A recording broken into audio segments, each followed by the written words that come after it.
24 or 28 teams in the college football playoff, is that really where we're going? If it's up to the Big Ten, that's exactly where we're going. And in this episode, we're going to talk about whether or not that's the best move for college football or for the Big 12. So let's have that discussion right now.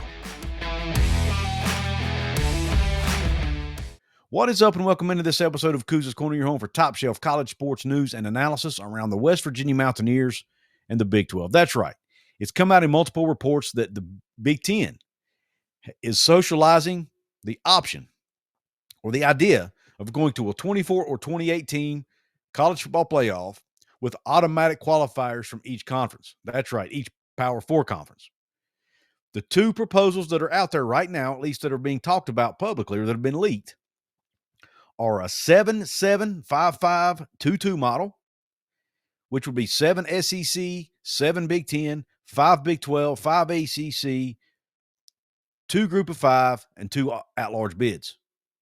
So there will be the option for the SEC and Big 10 to get 8 teams in each, with those 2 at-larges potentially, if Notre Dame doesn't get one of them, with the Big 12 and ACC likely getting 5 each. And it would also open up one extra team from the Group of 5. The other proposal is basically just one less team from each power conference. It's a 6-6-4-4-2-2 model.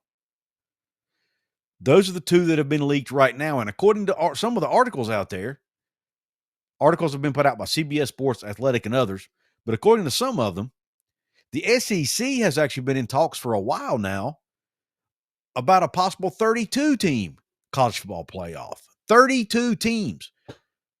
We just had 4 last year, and we might get to 32 by 2026 or 2027. Holy cow. That would be massive, a massive change for college football and us fans. And when I first saw this, I thought, man, Josh Pate, who most of you probably know has been against college football playoff expansion from the jump, I thought, man, maybe he was right all along. They're never going to stop. And I was not a fan of it at first. I'm like, man, they're watering things down too much, too many teams in. It's making the regular season less valuable. And then I proceeded to continue to read more about it, listen to more about it, think more about it. And I'll be honest, I kind of like it. I kind of like the idea of a 24 or 28 team playoff. Now, are there a few things about some of the ideas that I don't like? Yes. But we're going to go through some of the pros and some of the perceived cons of an expanded playoff, and I'll give you my thoughts on each one. The first pro is you'll have more teams from each conference, especially the Big 12, since I'm a big fan of a Big 12 team. That's the primary focus here. More teams from each conference with a chance to get in the playoff. You'll see more than just Ohio State, more than just Alabama and Georgia and Oregon and Texas and your normal teams. Teams like West Virginia, teams like Virginia Tech, teams like Kansas State, Minnesota, others will have more of an opportunity to earn their way in the playoff each and every year and to play more meaningful football games. How is that not exciting? I mean, let's think about it. You come down to the stretch of the season and you're into November, and you might be sitting there at 2-3 in the conference or 3-2 in the conference, and you in 5th or 6th place. You might still have a legitimate chance to get in the playoff. And every game you play from then on out will have meaning. Whereas in the past, you might look at it and go, man, we're playing for bowl eligibility at this point, right? You're going to be playing for much more than just bowl eligibility. You might be playing for a playoff spot and potentially, maybe I'm getting ahead of myself here, but potentially even hosting a playoff game at your own home stadium. How would that not be exciting? That would make those late November games even more impactful to not only the fan bases of those specific teams, but to the country as a whole. And you should have more fans watching college football games, hopefully, which we'll get to. There's more about that in a minute. Second pro I see is from the Big 12's perspective. In the previous models that were proposed, which one was a 16-team model where you had 4 Big 10, 4 SEC, 2 Big 12, 2 ACC. That was about, or you had a 5+11 with each conference champion getting in and then 11 at-larges. In either of those models, the Big 12 is likely getting 2 teams in, if not 1 team in some years, and probably max would be 3 teams, right? So you're likely getting anywhere from 12 to 14% of your conference in the playoff. In this model, you're getting 16 to 17% of your league in the playoff. It's more chances for exposure for your league, more chances for exposure for each team. And let's face it, it's an opportunity for your league and those teams to prove themselves on the field against the big bad SEC, the big bad Big Ten, and even the ACC. I don't hate that.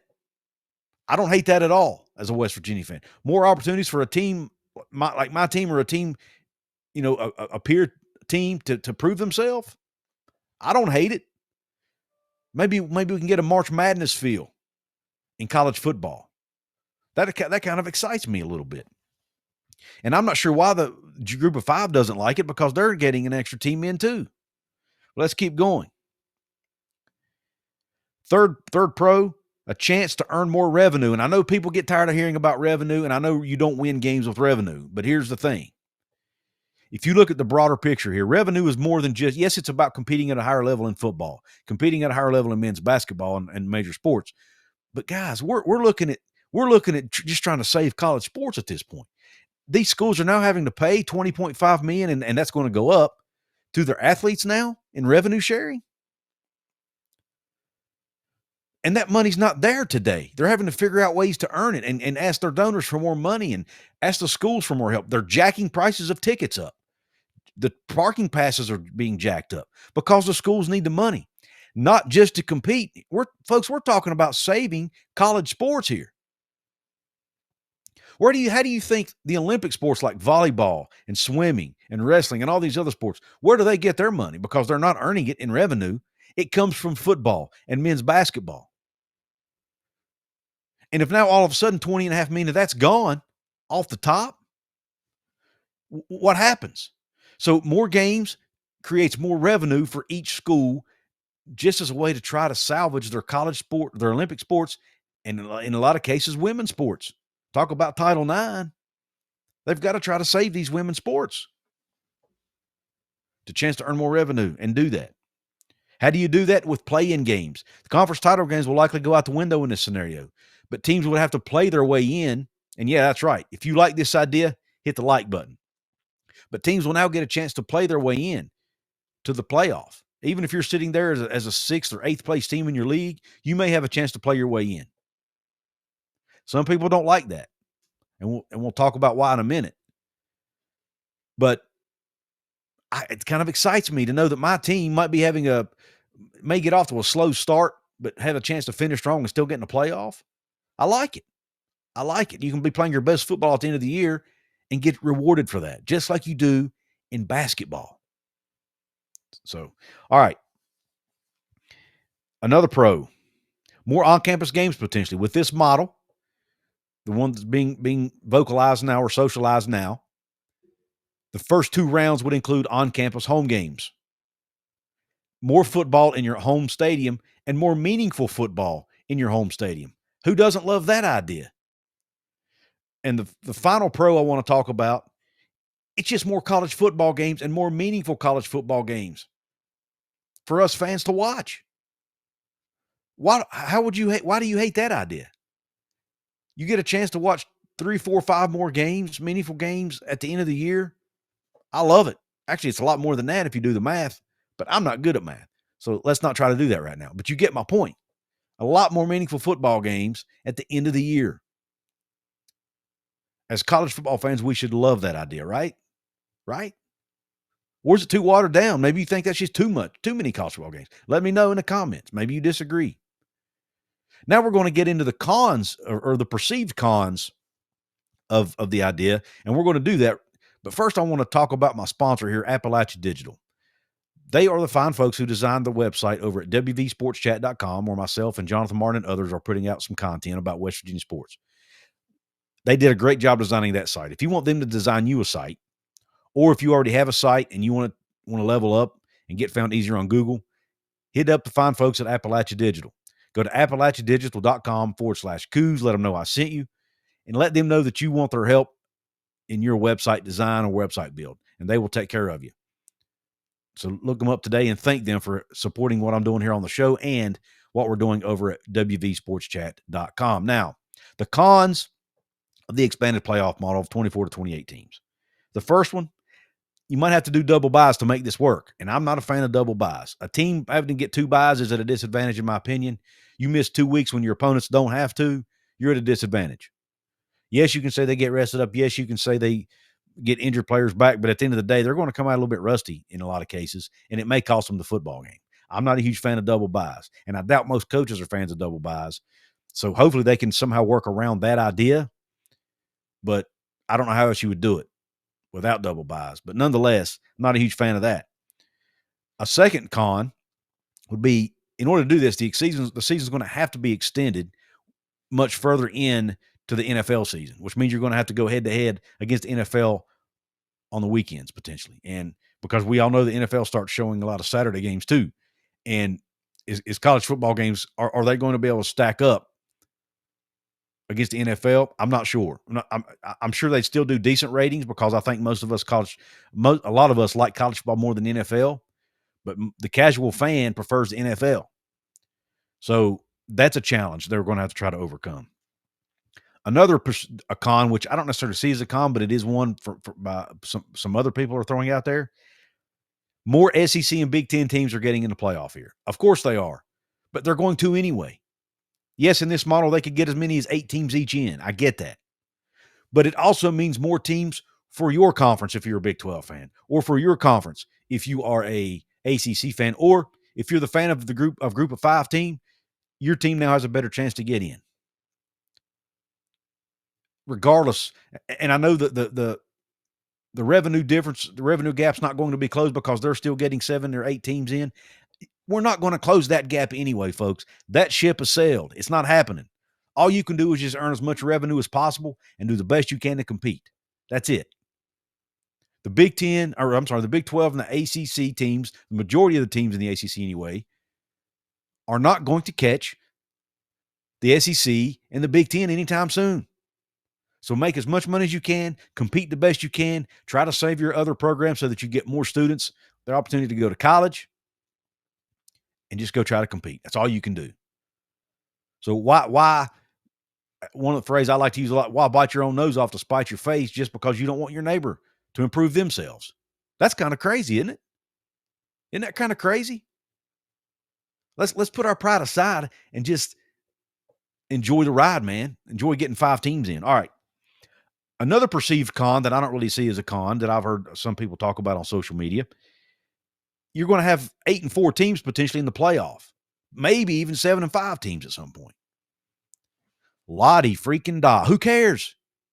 Do you remember when the NFL had teams at 8 and 8 getting in the playoffs? I guess now it would be 9 and 8 or 8 and 9, whatever. I remember one year an NFL team made the playoffs with a losing record. I think they were 7 and 9 or something like that on the year. But because they played in a weak division and their entire division had a losing record, they had a losing record. But they still got in the playoffs. I didn't see a ton of people crying about it because they knew, hey, they won their division. They earned the right to be in. Who cares?